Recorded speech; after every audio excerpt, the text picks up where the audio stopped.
Está no ar. Gente que Fala. O melhor programa de debates do rádio brasileiro. Gente que Fala. Tem texto e direção geral do jornalista Fausto Camunho. Gente que Fala. Reúne de segunda a sexta-feira formadores de opinião para discutir as principais notícias do dia. Gente que Fala. Tem o selo de qualidade APCOM. Olá, olá, boa tarde. O programa Gente que Fala está começando ao vivo aqui pela Rádio 365, a sua rádio de todos os dias. Nossa transmissão também pela UTV, a TV da internet, e pelas redes sociais, o Instagram, Facebook, nosso canal no YouTube, sempre tudo à disposição, tudo no ar, tudo ligadinho para você acompanhar as nossas jornadas. Até 1 da tarde a gente quer você por aí, curtindo, comentando, compartilhando a nossa transmissão. Participe também pelo WhatsApp, nosso número 973350038, 973350038, para você interagir, é bastante legal. Mande perguntas aqui aos nossos entrevistados de hoje, edição de terça-feira do programa Gente que Fala. Eu sou o Mauro Friesman, meio-dia em ponto. Vamos conhecer os nossos convidados de hoje para análise, para o debate dos temas por aqui propostos. Calixto Elders, ele é enfermeiro, professor de violão, palestrante, pré-candidato a prefeito de Embu Guaçu, na região metropolitana aqui de São Paulo. Tudo bem, Calixto? Boa tarde, seja bem-vindo. Opa, muito boa tarde. Queria primeiramente agradecer a Deus pela oportunidade de estar participando, conhecendo novas pessoas, podendo debater um pouco sobre algumas questões que são de extrema importância aí para a sociedade, e é isso aí. Muito obrigado pela presença, Calixto. Eu vou apresentar também o doutor Fernando Barbosa Dias, advogado, sócio do escritório Barbosa Dias Advogados. Doutor Fernando, boa tarde, tudo bem? Oi, Mauro, boa tarde, tudo bem? Também dou uma boa tarde ao Tony, ao Calixto.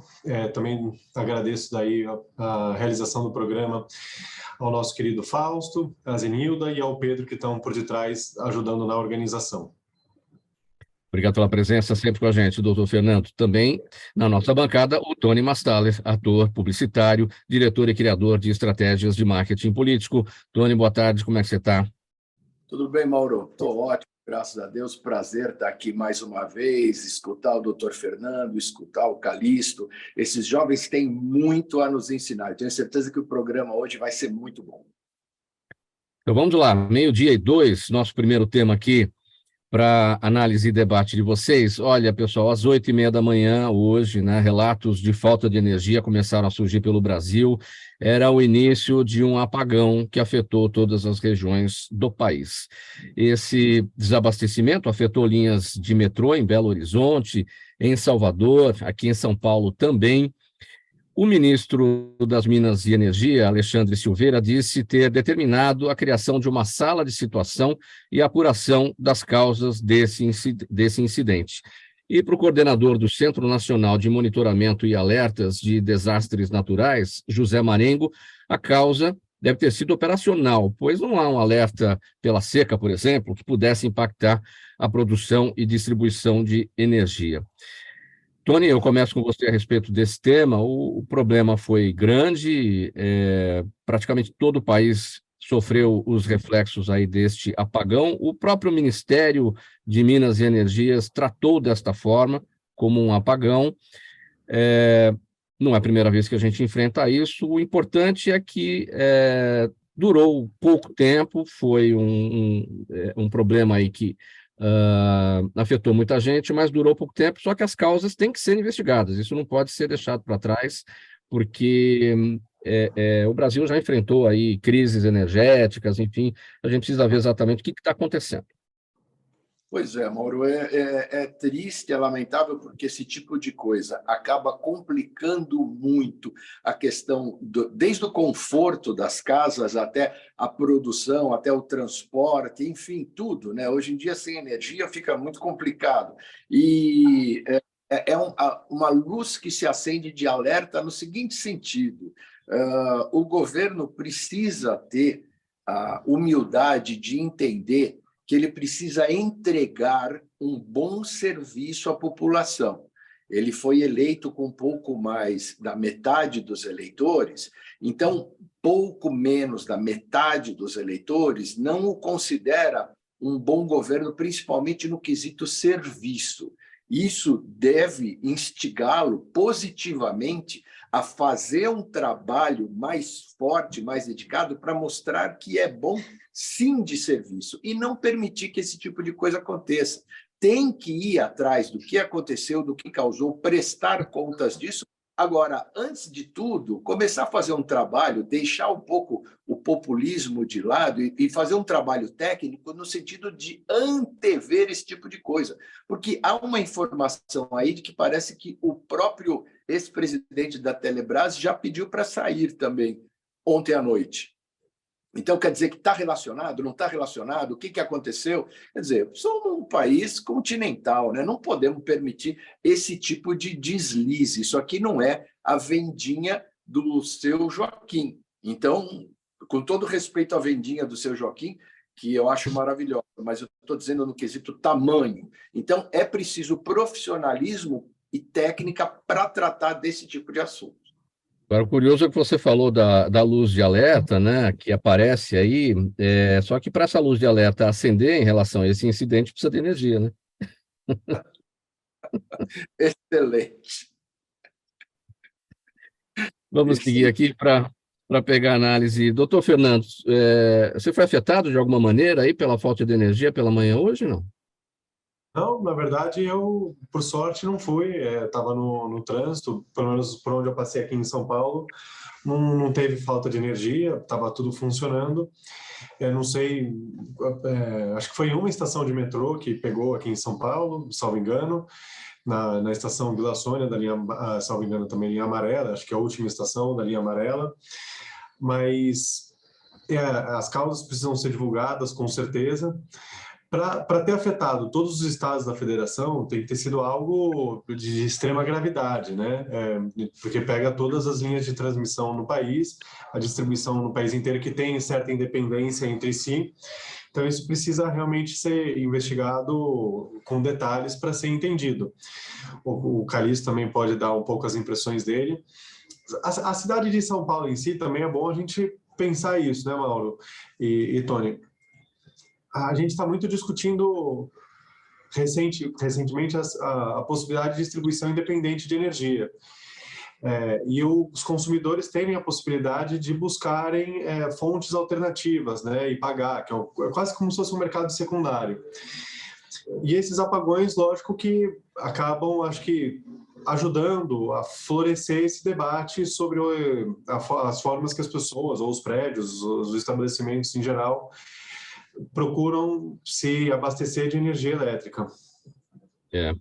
É importante esse ponto levantado, Calixto, pelo doutor Fernando, da produção independente aí, mais localizada, porque, de fato, o Brasil ele tem uma interligação, né, na distribuição da energia elétrica. Cai em um lugar, como é tudo interligado, acaba caindo, obviamente, em todo o país, ou quase todo o país, né? Como é que você avalia, o que você observou aí pelo que aconteceu nesse apagão na manhã de hoje?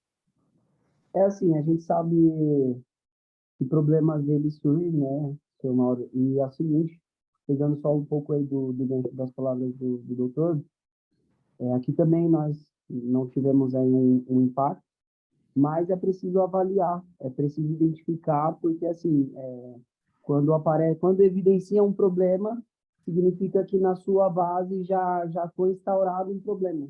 Então, mas, assim, precisa ser feito, né, um diagnóstico, reaver, né, da onde que surgiu, quais fatores que levaram a esse tipo de problema, para numa decorrente oportunidade não voltar a acontecer, né? Sim.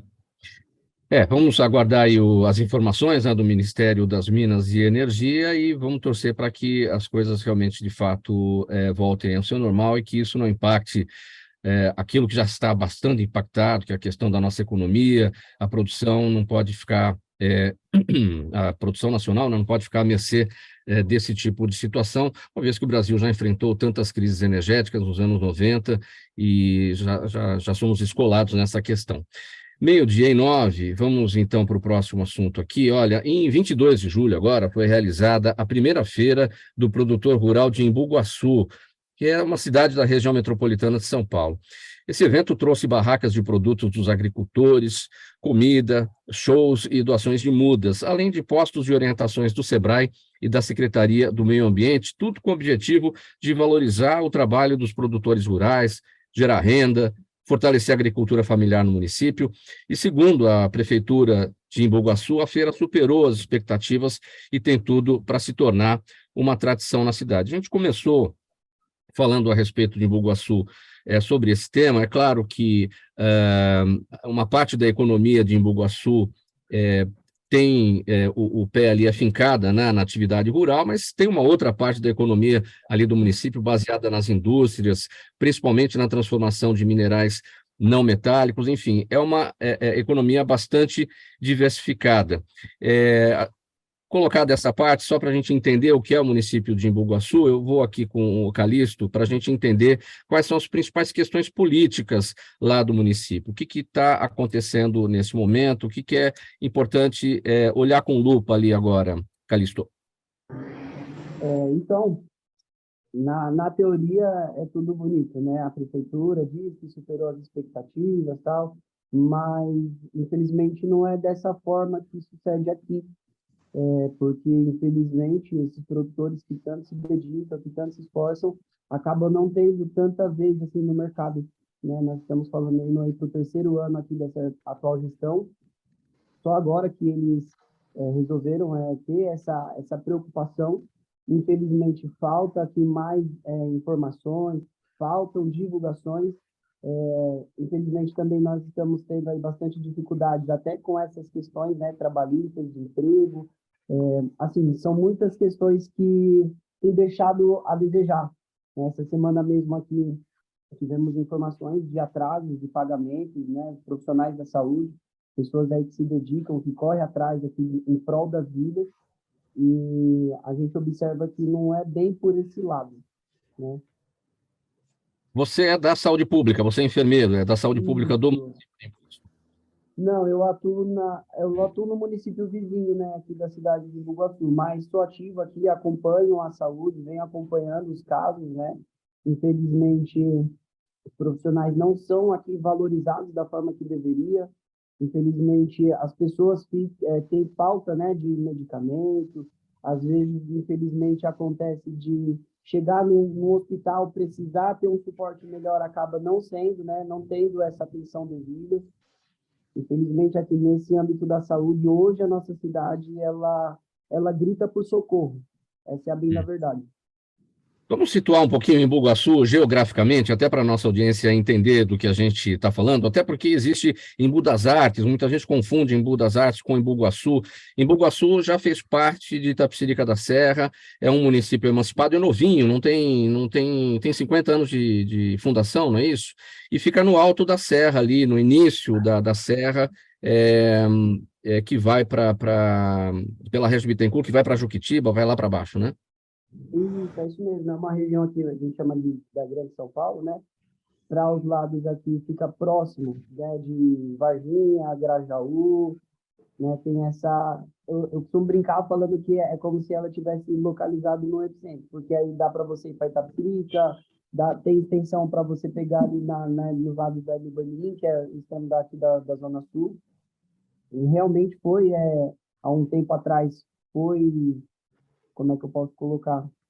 Ela pertencia, na verdade, à Itapecerica, sim. A emancipação ocorreu há em torno de 58 anos, já temos aí essa independência.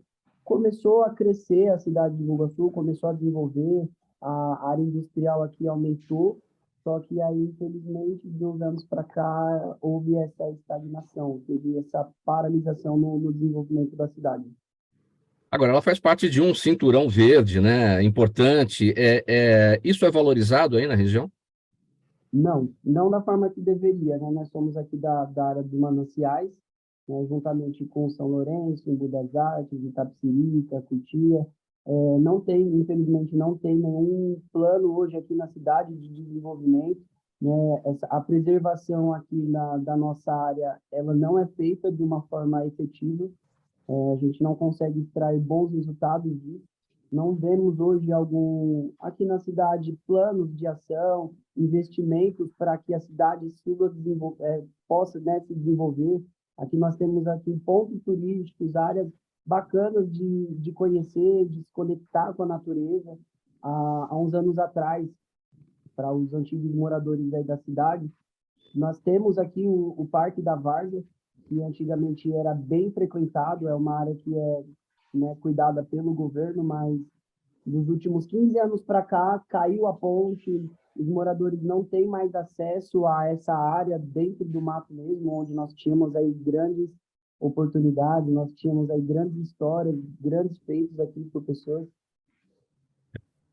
E na sua avaliação, o que você tem de proposta, o que é importante fazer para atrair o desenvolvimento para essa região, não só para Embu-Guaçu, mas para cidades vizinhas aí, Tapecerica da Serra, São Lourenço, são pequenas cidades que você muitas vezes desconhece até os próprios limites, né? Você atravessa uma rua, você já está no outro município, né? Então, elas são importantes também no conjunto, né? No conjunto metropolitano. O que é preciso fazer? Então, do meu ponto de vista, nós precisamos, primeiro de tudo, eu costumo elencar que para a gente chegar num resultado, nós precisamos ir na base, na fonte. Hoje, aqui na cidade, eles falam bastante a respeito da falta de investimento, falta de recursos.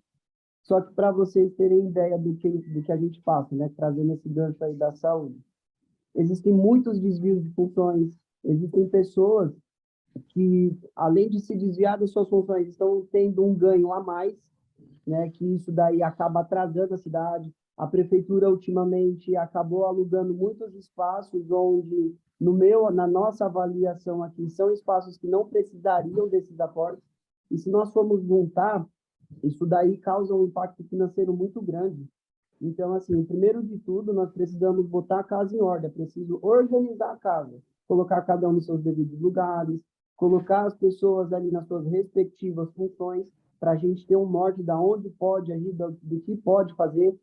Conseguindo colocar a casa em ordem, a gente parte para o segundo plano, onde é buscar parcerias, começar a desenvolver a cidade, começar a mostrar o que a cidade tem de melhor, lugares onde os próprios moradores, vou dar um exemplo, nós temos um museu dentro de Embu-Guaçu. O museu funciona em horário comercial.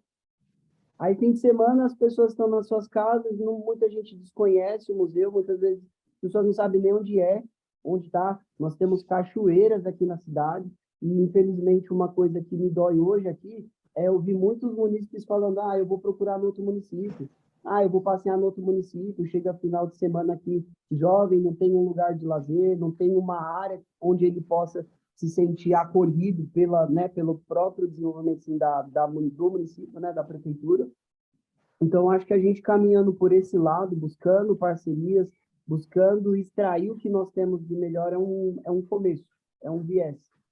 Inclusive, nós temos aí um parceiro de um município vizinho, onde a gente visitou, onde nós fomos colher informações. Eles desenvolveram um projeto, onde esse projeto lá na cidade, hoje eles conseguem extrair um bom recurso.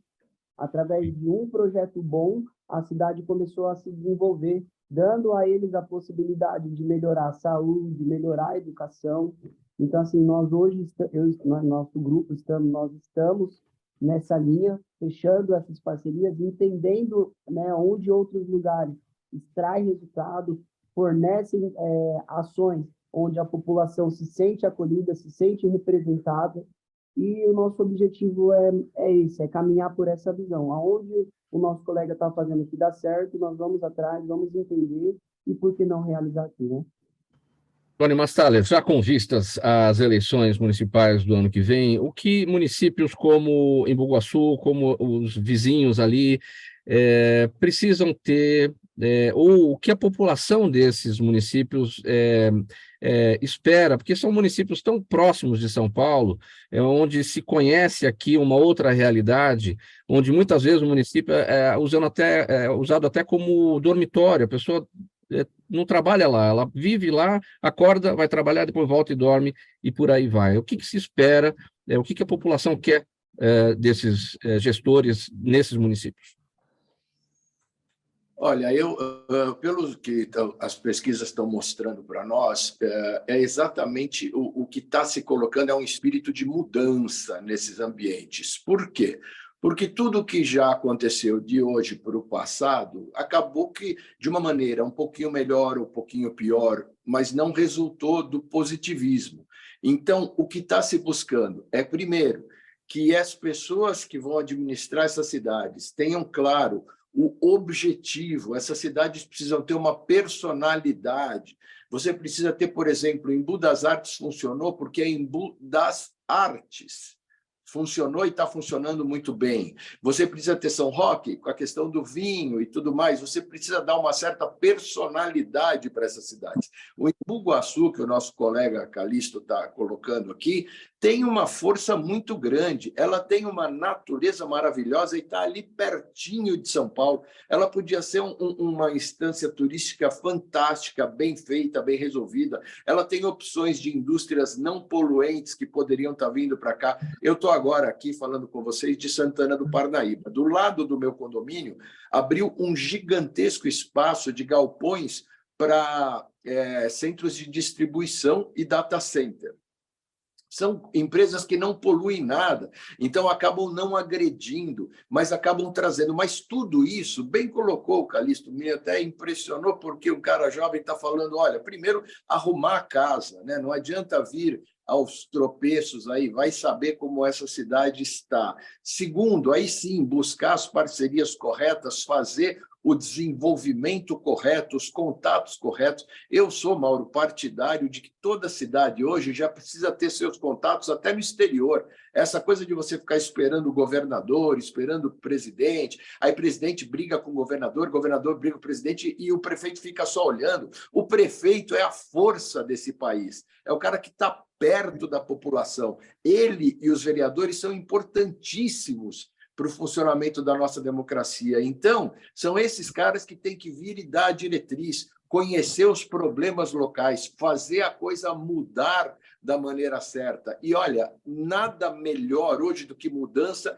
do que ares novos, porque se as pessoas já tentaram e caminharam por um lado que não foi bem ou que não estão satisfeitas, para que insistir nessas coisas?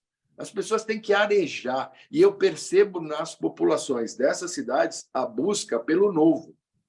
Vão cair por terra muitas oligarquias de políticos já tradicionais, acostumados em todos os lugares. Não. E o que é tradicional, se quiser continuar, é obrigado a se reinventar, é obrigado a buscar tecnologias interessantes, parcerias interessantes, não poluentes, a se mostrar para a cidade, a criar uma característica para ela importante. É esse o caminho que os políticos devem seguir nesse momento. Doutor Fernando Barbosa Dias, eu vejo para essas cidades uma força no turismo tão grande, né? Especialmente em Embu Guaçu, ali, São Lourenço, Itapecerica da Serra, área de Manancial, o turismo poderia estar ali a serviço da população local para que elas não tivessem a necessidade de vir para São Paulo para um outro trabalho, para uma outra mão de obra, né? Mas a gente não vê o turismo sendo valorizado, a capacitação das pessoas para o trabalho no turismo. Tem muita coisa a ser feita. Por que a gente patina tanto quando a gente, com tantas belezas naturais, com tantas coisas a serem feitas nesses municípios menores, a gente não consegue avançar nisso, doutor Fernando? Sua avaliação. Bom, minha avaliação de uma pessoa que não é expert no assunto, como o próprio Tony. Eu gostei muito do que ele disse, nem com a visão particular de Embu Guaçu, como o Calixto, que também deu uma boa explicação sobre a cidade dele. Eu vou falar então, como alguém não especialista. Por exemplo, a situação de Embu Guaçu, que eu já tinha ouvido falar sobre os mananciais, sobre cachoeiras e tudo mais. Eu, pessoalmente, não faço a menor ideia como cheguei em Embu Guaçu. Vamos começar por aí. A questão do assim, a gente tem outras instâncias turísticas que são muito conhecidas em São Paulo, né, no estado. Campos do Jordão, você vai nessa época, a cidade está lotada, está cheia de ônibus fretado, ônibus que leva as pessoas ali do próprio Vale, pessoas que saem de São Paulo, pessoas que saem de Santos. Então, você já tem uma rota de turismo conhecida, de transporte, que é muito importante, porque se você não tem transporte, você não tem como chegar. Como chegar em Embu-Guaçu, eu confesso que eu não sei.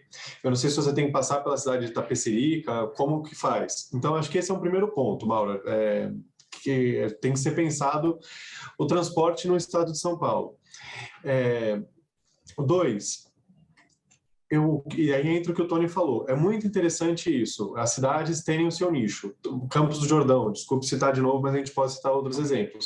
Ficou conhecida como a cidade do frio, tem um pouco aqueles prédios com estilo europeu, então se criou um nicho, né? E parece que tudo na economia hoje está nichado, né? Especializado. E parece que o que o Tony falou faz muito sentido. É isso, até o turismo está meio nichado. Então, pelo que Embu-Guaçu vai ser conhecida? Né? Vai ser pelas cachoeiras, vai ser pela questão de represas que eventualmente tenham por ali, lagos e tudo mais. Então precisa ter um conhecimento. Em Embu das Artes até tem o centrinho, a questão do artesanato, parece que Embu-Guaçu também está tentando desenvolver isso. Então, primeiro, pelo que Embu-Guaçu vai ser conhecido? Talvez comece por aí. 2, realmente a questão da relação município e governo. O único governo de estado que eu vi na minha curta vida aqui, que já não está tão curta assim, fazer um pouco de propaganda do turismo no estado de São Paulo foi o último governo. Não durou tanto, mas teve. E saiu na TV, saiu em YouTube. Se você acessasse o vídeo no YouTube, tinha, que era estado... Até tinha um slogan, que era um slogan que era meio que assim, estado, um país dentro de um outro país. Eu não lembro qual que era. E aí anunciava as praias, anunciava Cunha, anunciava Campos do Jordão, anunciava... Acho que até Presidente Prudente estava nessa propaganda. Então, assim, por mais que... Eu concordo plenamente que as prefeituras têm que buscar isso, mas... a ajuda do governo do estado certamente tem seu valor. E o governo federal não vai dar essa ajuda, porque daí ele não vai priorizar um estado, ele tem que priorizar o país, aí é mais difícil. Mas o fato é que o estado de São Paulo tem muita coisa de turismo, muita coisa de... Avaré tem, que não sei se o Tony, o Calixto, se vocês já foram para Avaré, tem uma represa linda, que dá para passar o dia, tudo mais. Eu viajo um pouco por aqui para São Paulo, e tem muita coisa para ver no estado de São Paulo, muita coisa. Eu acho que se passa por esses dois pontos. O desafio do que vai ser conhecida a cidade, como é que se chega nela, e 2, um pouquinho de ajuda do governo do estado de promover o próprio estado. Calixto, para a gente encerrar esse tópico e partir para o próximo assunto, o doutor Fernando tem total razão quando ele diz que ele desconhece o caminho para chegar em Embu-Guaçu, justamente pela falta de divulgação, né? O Estado tem que dar o seu apoio para isso, as prefeituras precisam buscar também a forma de informar a população a respeito. Chega pela Regis Bittencourt ou chega pelo terrível caminho da estrada de Itapecerica, ali passando pelo Valo Velho, que é um caminho complicadíssimo de trânsito para sair da cidade de São Paulo. Enfim, então até São Paulo tem que ajudar, a cidade de São Paulo tem que ajudar também nessas condições, não é, Calixto? Infelizmente, hoje aqui, nós sofremos muito com essa questão de transporte também, né? Eu acredito que essa falta de conhecimento que também acomete muita gente, porque até mesmo eu trabalho no município do lado. Muitas pessoas não sabem como chegar. Eu falo, gente, é pertinho, né? Explico ali a rota e tal. E aí, quando a gente começa a conversar, começa a explicar a pessoa, aí a pessoa lembra. Poxa, eu acho que eu já fui por aí, agora, entende? Então, assim, eu acho que, aproveitando aí o profissionalismo do Tony, eu acho que o marketing é a alma do negócio. É você saber expor, é você saber mostrar, que nem eu falei aí do transporte. Infelizmente, nós temos um problema gigantesco aqui com o transporte na nossa cidade, porque acaba demorando, nós perdemos muito tempo para conseguir chegar até o centro, chegar até lugares. Eu tinha falado de um município vizinho, se me permite, eu vou dar só um exemplo de um projeto que ajudou o município a crescer lá. Eles desenvolveram no município de Vargem Grande Paulista um tarifa zero. Esse tarifa zero abriu portas para empresários, esse tarifa zero lá no município abriu portas para empregos, porque pessoas que não tinham condições de andar pela cidade com esse projeto começaram a andar na cidade, a economia local da cidade começou a crescer, eles tiveram aí um superávit muito bom. Então, olhando para essas situações, eu sinto falta desse olhar, eu sinto falta dessa maneira de ver, sabe? Porque, falando de Embu Guaçu especificamente, é como se a política aqui fosse algo para inglês ver, eu vou, me dedico, eu uso meias palavras. Já teve até falas aqui de vereadores que o prefeito não tem obrigação de cumprir o que ele prometeu, o que ele se dedicou em campanha. Então, assim, eu acho que hoje o que falta para a gente é esse olhar, essa preocupação com as pessoas. Meio-dia 29, programa Gente que Fala, aqui pela Rádio 365, a sua rádio de todos os dias. Nossa transmissão também pela Altivia, TV da internet e pelas redes sociais. Uma paradinha breve agora, pessoal. Intervalinho, um pouquinho de água para cada um beber aí. Na volta a gente traz aqui mais temas para análise e debate de vocês. Até já.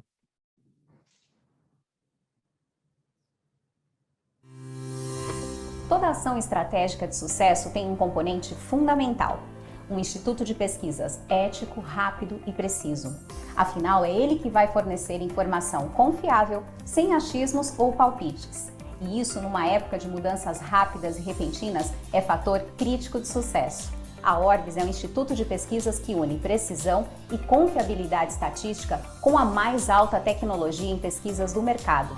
Tem inteligência artificial, robótica e Big Data, entre outros recursos, para que você tenha uma informação correta, confiável, com o menor custo e no menor tempo possível. Na sua próxima ação, seja ela corporativa ou política, comece pela Orbis, porque com a informação correta, você vai mais longe, mais rápido e com mais segurança. Estamos de volta, programa Gente que Fala no ar pela Rádio 365, a sua rádio de todos os dias, Altivia, TV da internet e também pelas redes sociais. Vamos passar aqui para o nosso próximo assunto. Doutor Fernando, apenas 2 semanas após ser denunciado por tentar reverter sua derrota nas eleições de 2020, o ex-presidente americano Donald Trump tornou-se réu mais uma vez ontem. E aí a nova acusação diz respeito às supostas tentativas dele e de aliados de interferir no resultado eleitoral da Geórgia, onde o republicano foi derrotado por Joe Biden por uma diferença de 0,02 ponto percentual. Aí teve uma ligação, né, que ele fez a Brad Raffensperger, secretário de Estado local lá, e o Trump pediu que ele encontrasse 11.780 votos. A gravação dessa conversa veio a público em janeiro de 2021. Doutor Fernando, para onde caminha a situação de Donald Trump? Ele que falou tanto que foi roubado nas eleições por Joe Biden e ali a tentativa dele de fraudar os votos no estado da Geórgia. Para onde caminha? Bom, parece que para o precipício. Assim, eu não consigo ver outro lugar. Imagine você, Mauro, se você tivesse 4 processos criminais contra você em 3, 4 lugares diferentes, como é que você se sentiria? Bom, diga então como é que eu me sentiria, que eu estou rumando para uma situação, no mínimo, extremamente delicada. Assim, o que eu acho que fica, né? Não vamos necessariamente discutir as questões legais, que a gente está nessa terça-feira, já estamos em agosto, já temos que viver com as dificuldades do Brasil. Para que viver com as dificuldades de vez em quando e torturas da vida política de outro país? Mas vamos tentar sair com um ensinamento disso, né? Com uma lição disso. Até em vista dos recentes episódios de tempo no Brasil, né? De tempo, de pulso, de coisas que ficam no pulso, né? Que não adianta você querer que o tempo vire dinheiro, né? Porque se alguém te pega depois, né? Não dá certo, pelo visto. O tempo nunca é dinheiro. Acabaram com essa expressão, tempo não é dinheiro. O que fica com isso tudo? Eu acho que o Tony estava falando, né, sobre o novo, como é que as pessoas devem se apresentar. Não adianta você querer ser novo se você não quiser respeitar as regras do jogo. A gente tem já 2.000 anos, 2.023 anos de era cristã, né, de contagem de tempo cristão, né, de tempo de história. a sociedade grega não foi feita daquele jeito, a sociedade romana não foi feita daquele jeito, a gente não passou por tudo isso para que as pessoas façam a própria vontade, né? A gente não passou pelo iluminismo, por uma revolução burguesa, para as pessoas saírem ligando o presidente da maior democracia do planeta Terra, ligar para um secretário de um outro estado e falar assim, preciso de 11 mil votos, 11.800 votos. Não tem condições disso acontecer. Não tem, não tem. A gente precisa, assim, quem se propõe a ocupar cargos públicos tem que estar muito ciente dos seus deveres. Não é a sua vontade, é a vontade de Estado, é a vontade de um país, é a vontade do que a Câmara promulgou, do que o Senado promulgou. Eu fico meio com todas essas acusações que tem contra o Trump. Eu acho que essa é a minha percepção. Os governantes eleitos, eles têm que ter essa percepção. Eles estão ali transitoriamente, e não estão transitoriamente ali para fazer a vontade deles ao bem-querer, ou achar que eles estão sendo o tempo inteiro vítimas de algo, que é uma perseguição. Não é uma perseguição, existe um arcabouço de regras que precisam ser respeitadas. Você tem que jogar dentro das 4 linhas, e depois não adianta dizer que estão indo contra você, que é uma perseguição, ó Deus, ó céus, ó mar, ó terra. Não é isso. Não é isso que acontece. A segunda acusação contra o Trump era que ele tinha levado documentos secretos dos Estados Unidos para armazenar no banheiro debaixo do chuveiro. E tinha foto. Você não tem o que dizer. Né? Assim, no hotel dele, não tem o que dizer disso. Né? O outro vai dizer o quê também aqui? Não, eu não vendi o Rolex. Assim, não tem, entendeu?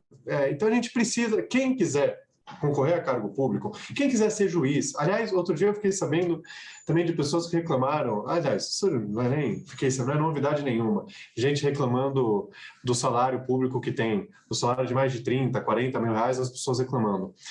Não é, você quis aquilo. Ninguém te impôs, presidente. Você quis concorrer e você quis aquilo. Então você sabe que tem as regras.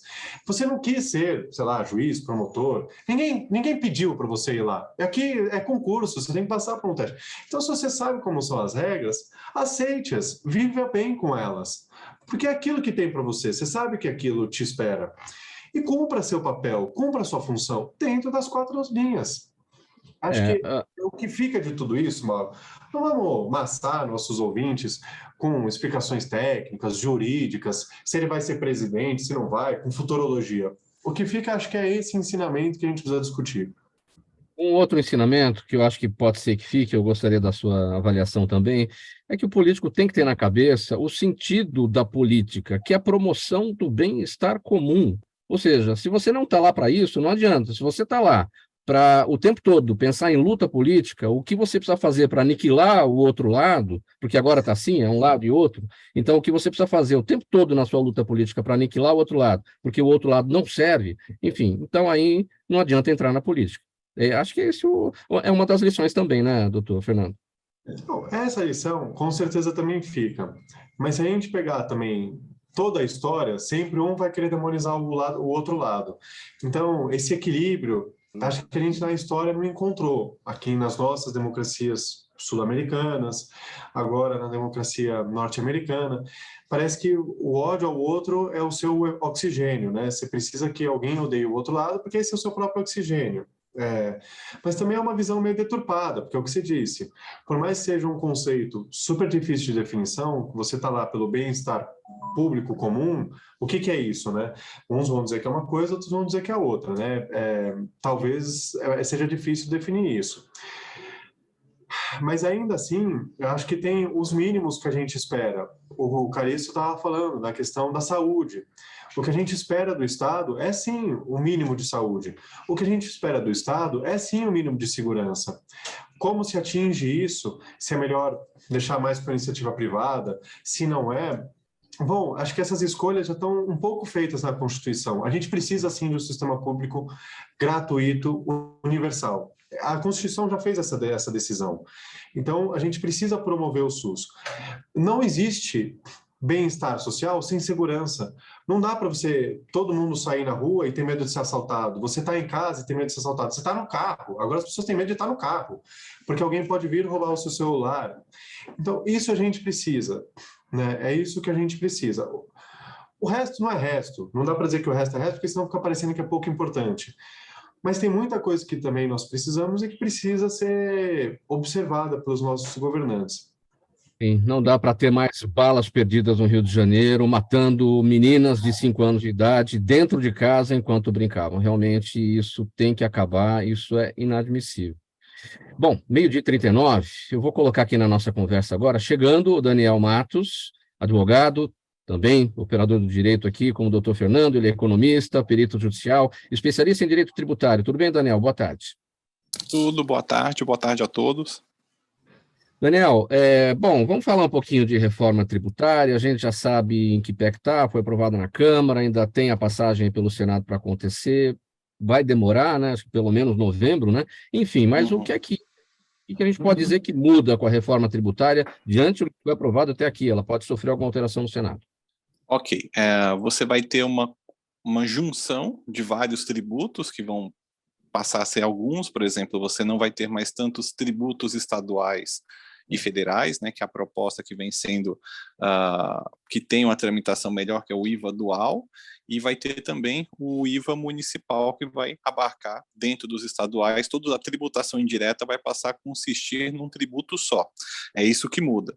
Existia um estudo antes, que era o Doing Business, que era, se eu não me engano, ele ficava nos Estados Unidos ou no Canadá, eu não me recordo, mas que ele colocava a quantidade de horas necessárias para uma empresa cumprir todas as obrigações de cada país. E o Brasil, ele sempre ostentava lá os últimos lugares, ficava na lanterninha, porque aqui a gente tem várias normas que a gente tem que cumprir para recolher em conformidade o tributo que é devido para cada órgão. Então, assim, o ponto positivo da reforma é que você vai ter uma simplificação de tributos, o que vai viabilizar para as empresas a conformidade tributária. Bom, tem uma regra de transição aí para isso acontecer, então ICMS e ISS, os locais aqui, tem o nosso estadual aqui, IVA, tem lá na União, aquele que vai unir PIS, COFINS e né? Enfim, como é que essa regra de transição vai se dar para que, de fato, essa simplificação ocorra? Então, essa regra de transição, ela infelizmente, né, a ideia até ela é bem pensada, mas ela tende a causar um grau de incerteza / insegurança jurídica muito grande, porque imagina que você pode ter duas empresas optando por regimes tributários distintos. Você pode ter as empresas que entendem que esse regime novo do IVA é interessante e façam a adoção a ele e já passam a cumprir as regras, como você vai poder, durante esse intervalo de 10 anos, ter empresas que ficam no regime antigo. Então, o que se acredita é que pode haver um grau muito grande de judicialização em razão da desconformidade, que você vai ter pessoas no regime novo, que tem regras distintas de compensação de tributos, inclusive o ISS, nesse formato de tributação do IVA, né, que o IVA ele é um imposto não cumulativo, que você desconta o que veio na etapa anterior, em que pese as críticas do setor de serviço em relação a esse formato de modelo, ao passo que você ainda vai ter empresas que vão estar no regime antigo que podem ter situações de tributos não cumulativos e cumulativos a depender do regime tributário que ele escolheu. Então, eu acho que isso só vai aumentar o grau de incerteza nesse intervalo de 10 anos. Aumento de carga tributária vai sobrar mesmo para o setor de serviços? Infelizmente vai, porque já tem alguns estudos, né? Se eu não me engano, eu só esqueci a entidade, mas é uma entidade muito forte que representa a categoria da entidade de serviços e que o aumento de carga pode passar de 200%, porque imagina, você tem uma empresa que tem uma alíquota hoje que é o ISS, que é 5%. Tudo bem, é cumulativo, né? Por alguns aspectos, mas você pode entrar no IVA com uma alíquota de 25%. É muita coisa, né, nesse setor. Eu até entendo um pouco por que está sendo feito essa mudança agora, né, em que pese o IVA ele seria um modelo de tributo mais ajustado para aquele antigo formato industrial que a gente tinha econômico. Hoje a gente está entrando cada vez mais num ambiente mais descentralizado, mais virtual, em que as aquisições de bens e produtos se dão no formato eletrônico, não mais pessoal. Então, infelizmente, esse setor ele tende sim a sofrer muito caso haja essa aprovação. Legal, Daniel Matos. Obrigado aqui pelos esclarecimentos. A gente volta a se falar em uma próxima oportunidade. Daniel Matos, especialista em direito tributário, economista, perito judicial, advogado. Até a próxima. Um abraço. Obrigado, Mauro. Boa tarde a todos. Até. Obrigado. Faltando 17 minutos para 1 da tarde agora, vamos passar para um outro assunto aqui no programa Gente que Fala, que é o seguinte, Tony Mastales. Deixa eu abrir a ficha aqui, que ela está travando, né? Pronto, agora vai. As eleições de 2024 já começaram sim, pelo menos nos bastidores de articulações de peças, tanto da direita quanto da esquerda, tudo isso já está a todo vapor. E as figuras de Lula e Bolsonaro seguem sendo importantes e polarizando a disputa municipal que está chegando. No último dia 7, o atual prefeito aqui de São Paulo, Ricardo Nunes, se encontrou com Bolsonaro, que deve apoiá-lo na eleição da capital paulista. Segundo o ex-presidente, Bolsonaro e Ricardo Nunes estão praticamente noivos. Enquanto isso, na outra ponta da corrida, o PT oficializou seu anúncio ao deputado federal Guilherme Boulos, do PSOL. Já está pegando fogo mesmo a corrida, Tony? Com certeza, né? Vale em que pese também o aspecto de que efetivamente você tem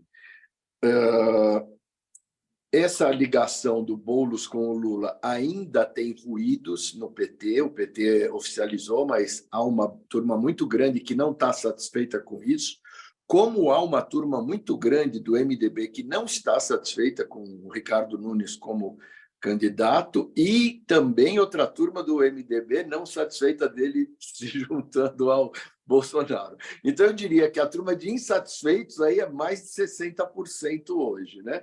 Se tivesse um candidato que conseguisse unir a insatisfação desses dois blocos, ele já estaria eleito no primeiro turno. Mas, sim, isso vai refletir. Isso é negativo para a cidade? Sim, porque você não enxerga tamanha força dessas máquinas de comunicação que você acaba não dando a devida importância a tantas outras boas opções que temos, né? A polarização, ela empobrece o debate, ela radicaliza as posições, ela é nefasta para todo esse ambiente. E nós seguimos dando voz a isso, né? Eu acho muito engraçado. Uma coisa que eu queria propor, vou aproveitar que o doutor Fernando está aí, porque assim, a publicidade, nós já falamos disso num programa uma vez, Mauro, a publicidade tem o CONAR, o Conselho Nacional de Autorregulamentação Publicitária, onde você, grosso modo, não pode falar uma mentira. Eu vendo essa blusa aqui não deixa passar o sol, e se passar o sol, eu sou penalizado por isso. Isso precisava entrar na campanha política. Os candidatos precisam ser penalizados por promessas não cumpridas. Se a promessa está ali clara, feita, olha, eu não vou fazer isso, e vai lá e faz, ele tem que ter uma punição. Porque o que a gente vive hoje é uma vergonha, né, de ambos os candidatos que prometem coisas, não estou sendo partidário aqui, mas se prometem coisas, mas vai ver... a indicação do Lula, depois de ter claramente dito que não poderia indicar o advogado dele, vai indicar o advogado dele. Quer dizer, isso é um escárnio, é cuspir na cara dos eleitores dele, né? Isso não pode acontecer. Isso só reforça o estereótipo de político mentiroso, que usa da mentira para acalmar as massas e fazer. Nós precisamos sair dessa vala horrorosa, cheia de lixo, que esse tipo de comportamento nos leva. Eu não digo só de Lula, eu digo de Bolsonaro também, que fez a mesma coisa, falou coisas e não cumpriu. Então, assim, olha, se quer ser político, você, como bem falou, doutor, você se enquadre nessa coisa, senão vai ser outra coisa. Vá procurar outra atividade. Mas os caras precisam ter nisso. E enquanto a gente não botar uma decência nesse tipo de comunicação, vai ficar essa palhaçada. Eu já tenho a próxima campanha para ser presidente do Brasil e vencedora para 2026, se continuarem essas regras. Eu já tenho. Tony, essa polarização ela não estimula ainda mais as promessas que não serão cumpridas futuramente, no sentido do seguinte, os nossos problemas são muito complexos, então, para você vencer uma eleição, você tem que apontar soluções para esses problemas complexos, mas a polarização não deixa pensar exatamente em que soluções seriam essas.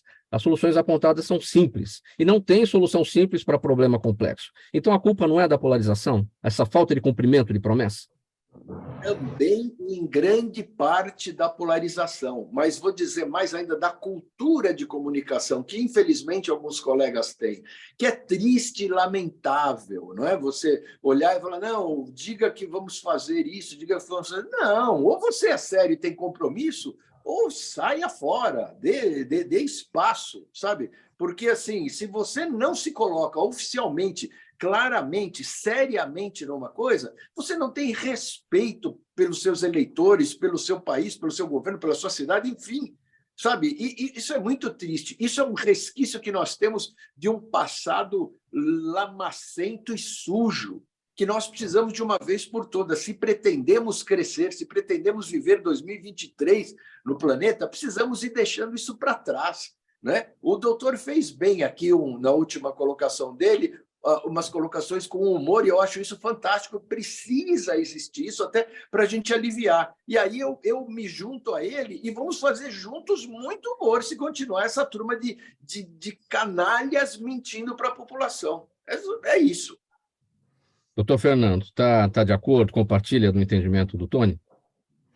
Não, eu compartilho completamente. Eu até agradeço as menções cruzadas ao que eu disse. Eu compartilho completamente, né? A sua pergunta inicial é o quanto está polarizado já a eleição de São Paulo, né? Vale lembrar que a pesquisa, o segundo colocado na pesquisa espontânea, pelo que eu vi, acho que é o Eduardo Bolsonaro. Quer dizer, imagine a polarização, né? Não é nem o Ricardo Nunes. O Ricardo Nunes aparece, que acho que em terceiro, sei lá eu em que posição ele aparece. E quem disse que não votaria em nenhum dos dois, acho que o Boulos tem 26% das intenções de votos, o Eduardo Bolsonaro 18%, mas quem disse que não votaria em nenhum dos dois, ou nenhum dos que está lá, é 22%. Então, o segundo colocado é quem rejeita os dois nomes. Não estou nem entrando aí no debate se eu votarei em um, se eu prefiro um ou prefiro o outro, mas assim, essa discussão também é como fazê-la, né? Como torná-la real. O Tony está com viés do comunicador, né? As campanhas políticas e os seus... Eu não esqueci até o nome desses cargos, Tony, me ajuda, por favor. O cara que é responsável pelo marketing da campanha. Não, mas tem um nome, não tem? Contratou o chefe de campanha. Não é chefe de campanha também, tem um outro nome. Oi? Coordenador. O coordenador de campanha, de marketing de campanha.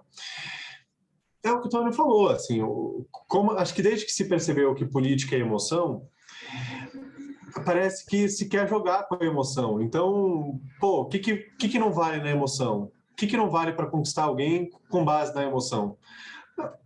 Aí vira um jogo, não é um jogo baixo necessariamente, mas vale tudo, né? Para você conquistar alguém na base da emoção e não na racionalidade do que você consegue fazer, do que é factível, do que não é, a gente estimula esse tipo de comportamento. Então, isso volta para outras necessidades que nós temos, que é talvez de uma reforma política, de pensar as eleições seriamente, não assim como elas estão, ou seja, ter gente que se proponha no Senado, na Câmara, enfim, no Congresso, que se proponha seriamente a discutir os nossos formatos de eleição, mas acho que quem está lá hoje, assim, pode ter muitas prioridades, muitas, mas essa parece ser uma delas, assim. Não quero falar com humor, ironia, acabei falando, desculpa, mas é que eu não acho que eles estejam pensando muito nisso. Acabou de passar o verão europeu, ainda está no verão europeu, eles devem estar pensando, ainda dá tempo de pegar um pouquinho lá, deixa logo, né? Acho que é Vamos isso. ouvir o Calixto também. O Calixto, com certeza, acho que clareia o caminho aí para a gente, porque, Calixto, a situação da forma que está, a gente acaba optando pelo... Vou juntar todo mundo, a gente acaba optando pelo... Mauro, então, desculpa Mil aqui, eu tenho que fazer uma breve pausa de elogio ao Calixto, que parece ser um candidato sério, que sabe sobre sua cidade. Acho que é isso que a gente busca. Desculpa até, Calixto, se eu fui indelicado, então, em não fazer referência a você, mas escutando você, eu posso dizer aqui, por esse breve período, que me parece ser uma pessoa diferente, e fico feliz por isso.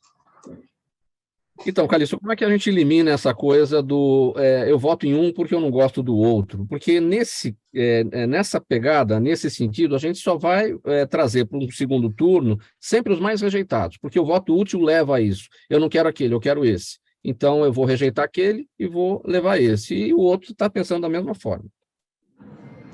Primeiramente, as palavras aí do Fernando, não se preocupe, fique em paz, porque a gente acaba entendendo, sabe? Nós passamos por situações aí onde não tem como fazer um julgamento. Poxa, é igual aquele ditado, né? Cachorro que é mordido por cobra tem medo de linguiça. Então, tipo, a partir do momento que você passa por uma desilusão, porque infelizmente a política ela é o quê? Ela é palavra. Você dá a sua palavra, você em algum momento da sua vida você confia em alguém, esse alguém vai lá e não representa aquilo que, né, gritou a plenos pulmões. E aqui na cidade, nós estamos trabalhando com o viés da conscientização. É explicar, né, os pilares da política, a importância da política. Entende? Porque, assim, no meu ponto de vista, né, as pessoas elas deviam abrir os olhos, abrir o horizonte do entendimento político. Da seguinte forma, não existe só duas pessoas. Entende? Não existe só direita, só esquerda. Que nem quando eu já fui indagado por isso antes de eu me apresentar. Peraí, você é direita, você é esquerda? Aí eu olho para a pessoa e falo, não, eu quero representar as causas e interesses da população. Por quê? O que acontece? Quando você já determina um lado, é como se a pessoa esquecesse tudo aquilo de virtude que você tem. Aí você não tem nem a oportunidade de expressar, de falar, olha, a minha ideia de sociedade é essa. E aqui no município de Iguaçu, nós estamos caminhando nesse ponto. Por quê? Quando eu abro os olhos de uma pessoa, quando eu municio ela de conhecimento, ela não vai ser mais enganada. O conhecimento é a chave. Então, na minha visão, a pessoa que quer entrar numa vida pública e pegando o gancho da tua fala, que eu penso do mesmo jeito, a partir do momento, eu vou falar como o Calixto, pré-candidato a prefeito aqui de Iguaçu. Eu sei que a partir do momento que as pessoas souberem, né, tiver uma audiência ainda maior do que já tem aqui, elas vão me indagar, elas vão querer saber sobre a minha vida, elas vão pesquisar. Poxa, eu entrei sabendo disso, agora, não, a minha vida, o meu particular, vocês não têm direito, por quê? Porque eu sou uma pessoa pública. Então, a partir do momento que eu aceito esse desafio, eu tenho que estar condicionado, igual você falou, às regras que esse desafio impõe, entende? E, assim, pegando os dois lados da moeda, principalmente pela fala aí do Tony também, no meu ponto de vista, eu acho que falta para as pessoas um pouco mais, assim, de curiosidade, né? Nós estamos aí numa era digital, onde qualquer coisa prende a atenção, onde qualquer coisa vira meme, vira notícia. Poxa, da mesma forma que eu me dedico, que eu, né, perco meu tempo assistindo uma par de coisas que não vai me acrescentar em nada, por que eu não tiro um pouco do meu tempo para entender sobre cada um que está se colocando à disposição? Entende? Igual aqui na cidade mesmo. Porque se eu ganhar, eu vou chover, eu vou fazer acontecer, eu vou isso. Não, o cara vai fazer e não faz. Porque é muito fácil falar. Falar até papagaio fala. Agora, Sim. na hora de chegar, mostrar, explicar como que vai fazer, o porquê da necessidade de fazer um determinado projeto que a pessoa se colocou à disposição, e aí a gente vê o resultado no país. Agora, falando de uma forma nacional, igual o rapaz aí explanou muito bem. Aí a direita entra, tenta tirar tudo aquilo que a esquerda implantou. Aí a esquerda entra, tenta tirar, ou seja, em vez de eu otimizar os meus 4 anos para fazer o bem pela nação, pelas pessoas, não. Eu vou perder o meu tempo tentando desvirtuar aquilo que talvez estava dando certo. E aí onde a gente entra nessa zona, né, nesse status quo, da gente ficar estagnado. E, infelizmente, nessa visão, nessa linha de raciocínio, o Brasil não cresce, o país não cresce, o município não cresce, Então, eu acho sim que as pessoas elas têm que se atentar, né? Primeiro, os políticos, né? Se colocarem de uma forma verdadeira, de uma forma honesta, de chegar lá e expor resultados, né? Igual eu brinco aqui, nessa próxima eleição, quem é prefeito, quem é vereador, não precisa falar o que vai fazer, é só mostrar o que já fez. Ó, eu já fiz isso, meu trabalho foi assim, assim, assim. E a população, por sua vez, deixa eu me conscientizar, deixa eu ver se eu estou satisfeita, deixa eu ver se eu estou bem representado por essa pessoa que está lá. Doutor Fernando, bem rapidinho, nosso tempo está em cima aqui. Só uma pergunta da audiência, é do Jaime, do Jardim Bonfilholi, aqui em São Paulo, no Butantã. Obrigado, Jaime. A sua posição, ele quer saber sobre o juiz de garantias. A existência do juiz de juiz das garantias poderia ampliar a garantia de defesa para o réu? Bem rapidinho, que a gente tem poucos segundos, doutor Fernando. Não, com certeza. Toda a ideia é de ampliação de possibilidades de defesa para o réu. Essa é a razão de ser do juiz a garantias. E o principal delas é diferenciar o juiz que julga o caso do juiz que conduz o inquérito. E diferenciar pessoas que podem, ao longo da investigação, se você tem o mesmo juiz que julga depois, se ele tomou decisões já naquela primeira fase, ele não tem um grau de convencimento sobre aquele caso que ele transporte para depois para a fase judicial. Então, sem dúvida, isso é uma garantia de maior isenção e imparcialidade para o réu. Faltando 1 minuto para 1 da tarde, nosso tempo esgotado por aqui. A gente vai colocar um ponto final nessa edição do programa Gente que Fala de terça-feira. O agradecimento em nome de toda a nossa equipe, a vocês que participaram. Calixto Helder, enfermeiro, professor de violão, palestrante, pré-candidato a prefeito de Embu Guaçu, aqui na região metropolitana de São Paulo, Dr. Fernando Barbosa Dias, advogado, sócio do escritório Barbosa Dias Advogados, e o Tony Mastaller, ator, publicitário, diretor e criador de estratégias de marketing político. Gente, muito obrigado pela presença de vocês. O programa Gente que Fala é sempre realização da ABCom, apresentação minha, Mauro Friesman, pauta e redação do Pedro Schiavon, Zenilda Salvato, nossa diretora de produção, jornalista Fausto Camunha, nosso diretor-geral, você ouvinte, você espectador, a razão da nossa presença aqui todos os dias. Chegando na programação da 365, o Lucas Neto, ele vem com o programa O Melhor para a Melhor Idade, aí para o seu início de tarde. Lucas, um bom programa para você. A gente volta a se falar amanhã aqui pela 365, também pela UTV, pelas nossas redes sociais. 1 hora em ponto, uma boa tarde a todos. Tchau, até amanhã.